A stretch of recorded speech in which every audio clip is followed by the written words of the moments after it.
નમસ્કાર મિત્રો, હું છું પરમાર દિનેશ. મિત્રો, તમે મારી પાછળ તમે જે વનસ્પતિ તમે જોવો છો એ છે રાવણો. આ છે રાવણો મિત્રો, જુઓ ફાળામાં આવી ગયો છે. કહેવાય છે ને કે જેઠ મહિને જાંબુડો પાકે.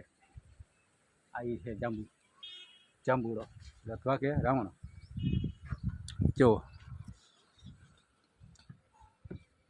આવો ફાલ આવી ગયો છે, ઝીણો ઝીણો. જોઈ લો મિત્રો, આ ફાલ આવી ગયો રાવણાનો.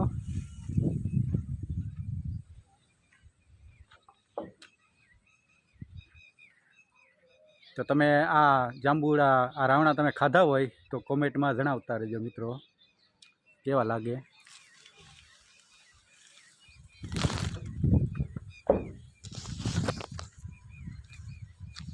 જોઈ લ્યો આ ફાલ મિત્રો.